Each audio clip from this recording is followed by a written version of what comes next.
the running order. So we're going to start with Moshe Caine's paper, and then we'll go to Matthew and Uyen's paper after that. So I will hand over to Moshe, who's going to be talking about the New Jerusalem as a metaphor for social experiences of virtual technologies.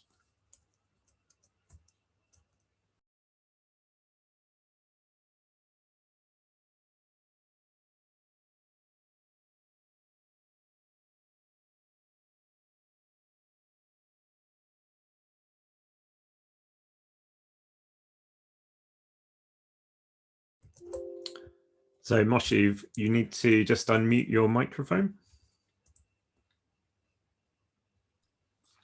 We are online. I hope everybody can hear us. So thanks, and it's good to be here again. Well, when I say here, that's a bit of an acronym, but never mind. Okay, my talk this afternoon, here it's this afternoon, by the way. My talk this afternoon is based on one that I gave several months ago at the EVA Florence with several additions, which obviously are a result of things that have happened over the last few months, both social, medical, and technological. So without further ado, let me start with the spirit of the cloud.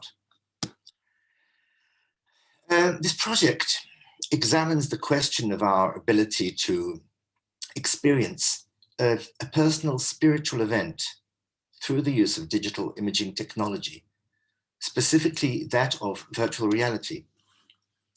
We examine this question with reference to two communities who have migrated from their homes and their cultures and who live today in Jerusalem, yet they still yearn for their former life and try to fulfill the ideal that we will develop here, known as the New Jerusalem.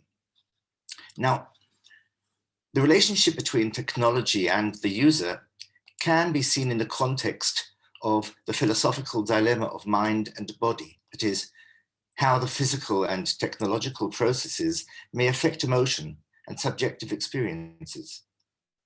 This project tries to bridge the gap by offering a personal encounter, one born of technology, and which elevates the user to a personal spiritual journey. The spirit of the cloud functions or aims to function on three levels: conceptual, social, and technological. On a conceptual level, as stated, the ambition is to create an emotional experience transcending the limitations of time and space, and to examine in a new light the idea of the virtual pilgrimage. And what is that idea? For generations, the question has arisen of the necessity of being physically present within a pilgrimage journey, which leads to a spiritual transcendence. As early as 1480, the Dominican preacher Felix Fabry wrote a devotional book for his followers to experience a mental pilgrimage, rather than a physical one, from the confines of their cloisters. In recent years, with the dominance of the digital world and the internet, this question has grown stronger. Websites are appearing worldwide, offering digital alternatives to the religious experience. And it highlights the question, yes, is it possible that arriving, that is, reaching a spiritual plateau, does not necessarily involve a physical journey at all, but rather an internal experience? This is the idea of the New Jerusalem. We first meet this concept in Ezekiel's prophetic vision of Jerusalem, the capital of the Messianic kingdom. The utopian idea also appears in the New Testament and is deeply rooted in the pilgrimage ceremony. Later, when churches were built throughout Europe, it served as a spiritual alternative or substitute for Jerusalem. These places describe an ideal rather than a real place, a utopia. We find this expression of a utopian city in literature, in poetry, and in art, such as in Thomas More's Utopia, or in the wonderful description of the invisible cities by Italo Calvino. The New Jerusalem is central to many pilgrimage rites. not just to Jerusalem, but to any place that has acquired that degree of holiness. William Blake's poem, Jerusalem, is now recognized as the anthem. I'm speaking to the British here, and major sporting events, as well as at the conclusion of the annual music event, the Proms. I can see that my internet connection is unstable, but that's the best we can do. On a practical level, this project has chosen to engage the question by exploring two very different yet historically related structures. The reconstructed synagogue of Conegliano Veneto in Italy and the Kidane Meret Ethiopian church. Both of these structures are located today in the new city of Jerusalem, actually very close to our own Hadassah College. Both are manifestations of the resurrection of the old world here and now, and both are expressions of a reality that is suspended between two worlds. Now, one cannot fully understand the relevance of these structures without delving into a very brief historical overview of the city. So, the second half of the 19th century was marked by a rapid growth of Jerusalem. This reflected a growth in its importance, not only for its Jewish or Muslim population, but also, and possibly especially, for the Christian world. The rising popularity of archaeology, photography, and anthropology found a fertile ground in the Holy Land in general and in Jerusalem in particular. The exploration of 19th century Jerusalem yielded a wealth of information and literature, which did much to arouse Western interest in the city. We see a sharp increase in Christian religious activity in Jerusalem, the Latin Patriarch, the Greek Orthodox Patriarch, the Russian compound, the Anglicans, the German Catholic compound, etc., etc. This period also witnessed the development of the Ethiopian Orthodox community in Jerusalem. In 1888, the Ethiopian emperor bought a plot of land and began construction of a new church, compound, and a monastery for his growing community. However, as is so often in Jerusalem, religion, history, geography, and politics are closely intertwined. And so, an event thousands of kilometers away in a small town called Conegliano Veneto in Italy unfolded, sending ripples across the ocean. Now, Jews had lived in Conegliano from the 16th century onwards. Over the generations, however, the community diminished. The synagogue remained in sporadic use until World War I. The last prayer was held on the Day of Atonement in 1919 by Jewish soldiers from the Austro-Hungarian army. In 1944, the last members of the community died and the community ceased to exist.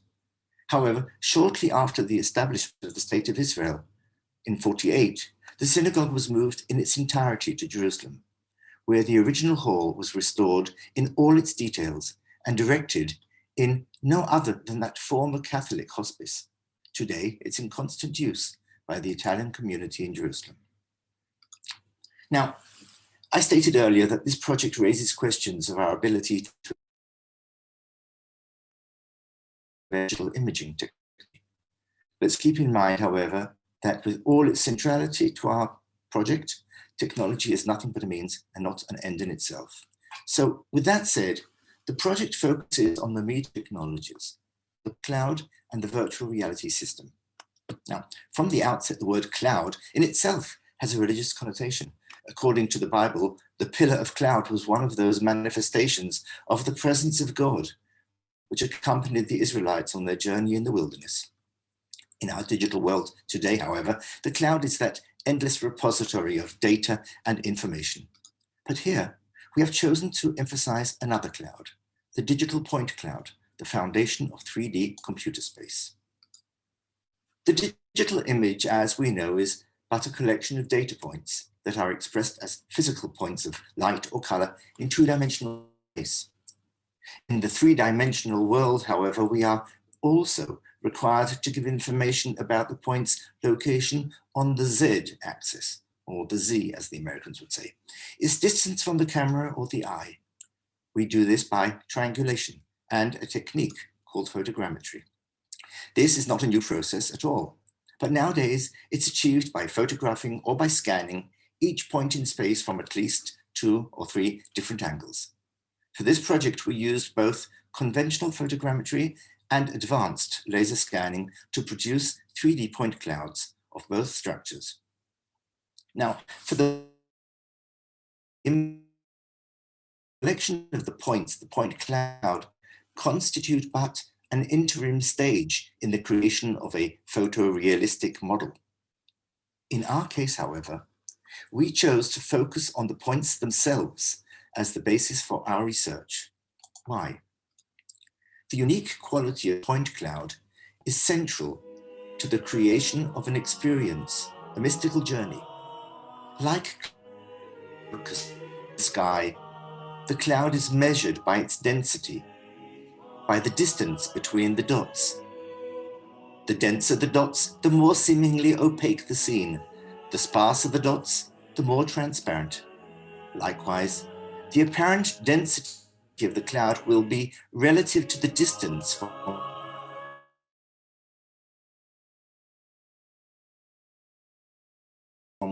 which it is viewed. About as it recedes into the distance. Mathematical, we may change our viewpoint at will and travel through the clouds like a bird or a plane. Unlike a 3D structure, the walls are never solid. Ceilings and floors no longer constrain our path of flight, and space assumes a dreamlike quality. Thus, by allowing the viewer to immerse in a virtual reality experience, we wish to enable navigation at will. We wish to enable navigation at will through the point cloud structure. I call this a form of dynamic pointillism, and it's enhanced by chants, hymns, and prayers, and with it we aim to create an emotional experience, a virtual pilgrimage. In practice, however, there is considerable difficulty in the application of a point cloud for an interactive digital journey. This is due to the huge data load it imposes on the processors for real-time interactive experiences. We are therefore, and have been over the last few months, currently testing various file optimization methods, as well as different game engine platforms to balance the desired requirements of performance and the limitations of technology. Recent in the last couple of months have opened up interesting new possibilities. The iPad Pro and the new iPhone are now equipped with a LiDAR sensor. Still relative infancy and aimed mainly at the AR and possibly the game markets, several companies have started experimenting with it as a mesh and point cloud scanner.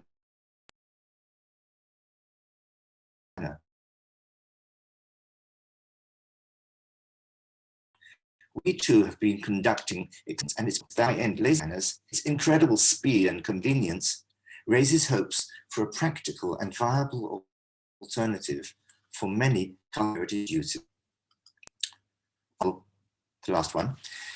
One of the inbuilt conflicts of the spiritual experience lies in the fact that it is at once both intrinsically profoundly personal and inward-looking, yet at the same time it's also a communal, shared experience, and the emotional impact is elevated by its togetherness.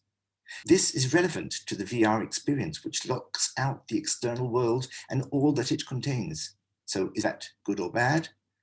This also raises the question of how, where, and when the VR experience can or should be in the private domain or in public places, such as churches. Could VR installations on site possibly become virtual cloisters of seclusion and introspection? As you can guess, the experience of the past several months has put a new perspective on this work. The virtual pilgrimage is just